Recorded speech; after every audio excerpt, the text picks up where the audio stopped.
അത്തം പിറന്നു. ഇനി പൂവിളിയുടെ നാളുകൾ. ഓണത്തപ്പനെയും ഓണത്തുമ്പികളെയും വരവേൽക്കാൻ ഏവരും ഒരുങ്ങിക്കഴിഞ്ഞു. കഴിഞ്ഞ വർഷങ്ങളെ പോലെ തന്നെ പൂക്കൃഷിയുമായി ചാൽ സ്വദേശി സിലേഷും ഒരുങ്ങി.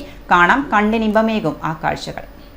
ഓണക്കാലമായാൽ പൂക്കളാൽ തീർത്ത പരവതാനി അണിഞ്ഞ് പ്രകൃതി കൂടുതൽ സുന്ദരിയാവും. അവ പല വർണ്ണങ്ങളാൽ ഓണക്കാലത്തെ അഭിവാദ്യം ചെയ്യും. കൂട്ടത്തിൽ മുന്നിട്ടു നിൽക്കുന്നത് ജമന്തി തന്നെ. എന്നാൽ പൂക്കൾ ലഭിക്കുന്നതിനായി മലയാളികൾ എന്നും മറ്റ് സംസ്ഥാനങ്ങളെ ആശ്രയിക്കാറാണ് പതിവ്. ഈ ഘട്ടത്തിലാണ് കണ്ണൂർ ചാൽ സ്വദേശി സിലേഷ് ഇത്തരത്തിൽ പൂക്കൃഷിയിലേക്ക് ചുവടുവച്ചത്. കഴിഞ്ഞ 5 വർഷങ്ങളിലും പൂക്കൃഷി ചെയ്തിരുന്നു. പഞ്ചായത്തിൽ നിന്നും നാട്ടുകാരിൽ നിന്നും പ്രോത്സാഹനം കിട്ടിയതോടെ തനിക്ക് കൂടുതൽ കൃഷി ചെയ്യാനുള്ള ഊർജം ലഭിച്ചുവെന്നും സിലേഷ് പറഞ്ഞു.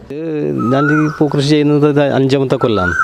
ഫസ്റ്റ് ടൈമിൽ മറ്റേ നമ്മളെ കൃഷിഭവനിൽ നിന്ന് കുറച്ച് ചെടികൾ കിട്ടിയതുകൊണ്ട് നമ്മളെ മണ്ണിൽ നന്നാവുമെന്ന് നോക്കി നല്ല വിളവ് കിട്ടുന്ന കണ്ടതിന് ശേഷം പിന്നെ ഒരുപാട് ആൾ ഇത് ഇഷ്ടപ്പെടുന്നുണ്ട് കാണാൻ വേണ്ടിയിട്ട്. അതുകൊണ്ട് അങ്ങനെ തുടങ്ങിയത്. ഇപ്പോൾ 5ാമത്തെ കൊല്ലമാണ്. ഇതിപ്പോൾ 30 സെൻറ്റ് സ്ഥലത്താണ് ചെയ്തിട്ടില്ല. ആദ്യം ചെറിയൊരു 5 സെൻറ്റ് സ്ഥലം പോലെ ഫസ്റ്റ് ചെയ്തതേ ഉള്ളൂ. കൃഷിഭവൻ്റെ ചെടി കിട്ടിയാലോ ഒന്ന് നോക്കിയത് നമ്മളെ മണ്ണിൽ നന്നാവുക എന്നുള്ളത്.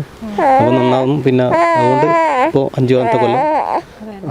പൂത്തുലഞ്ഞു നിൽക്കുന്ന ജമന്തിപ്പാടം നയന മനോഹര കാഴ്ചയാണ്. നിറഞ്ഞു നിൽക്കുന്ന പൂക്കളുടെ വശ്യത കണ്ണിനും മനസ്സിനും ഒരുപോലെ ദൃശ്യ ചാരുതയൊരുക്കുന്നു. വെള്ളയും മഞ്ഞയും ഓറഞ്ചും നിറത്തിൽ പൂത്തുലഞ്ഞു നിൽക്കുന്ന പൂക്കൾ തലയെടുപ്പോടെ സൂര്യനെ നോക്കി പുഞ്ചിരി തൂകുന്നു. പൂക്കളുടെ സൗരഭ്യത്താൽ പൂമ്പാറ്റകളും തുമ്പികളും വന്നണഞ്ഞു. പൂക്കളവയെ സ്വാഗതം ചെയ്തു. മന്ദമാരുതൻ തഴുകുന്ന താളത്തിനൊപ്പം പൂക്കളും നിറഞ്ഞാടി. പൂക്കൂടയുമായി പൂപ്പറിക്കാൻ കൊച്ചു തുമ്പികളും എത്തി. ബാല്യത്തിന്റെ നിഷ്കളങ്കമായ ചിരിയെ കവർന്നെടുക്കാൻ പൂത്തുവിരിഞ്ഞു നിൽക്കുന്ന ജമന്തിപ്പൂക്കൾ അവർക്കൊരു പൂക്കൂട നിറയെ പൂക്കൾ സമ്മാനിച്ചിരിക്കുകയാണ്. ഹൃദയത്തിന്റെ അന്തരാളങ്ങളെ തൊട്ടുണർത്തുന്ന വശ്യമായ ഭംഗിയെ ആവാഹിച്ചിരിക്കുകയാണ് ഇവിടെ ഓരോ പൂക്കളും.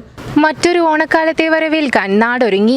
ഗുണ്ടൽപേട്ടിന് സമാനമായി ഇത്തവണയും തന്റെ വീട്ടുവളപ്പിൽ പൂക്കളാൽ വിസ്മയം തീർത്തിരിക്കുകയാണ് കണ്ണൂർ ചാൽ സ്വദേശി സിലേഷ്. വെള്ളയും മഞ്ഞയും ഓറഞ്ചും നിറത്തിൽ വിരിഞ്ഞു നിൽക്കുന്ന ചെട്ടിപ്പൂക്കൾ മനം മയക്കുന്ന കാഴ്ചയാണ്. ക്യാമറാമാൻ പ്രതീഷ് കൊളച്ചേരിയോടൊപ്പം ആദിത്യ രഞ്ജൻ, സിറ്റി ന്യൂസ്.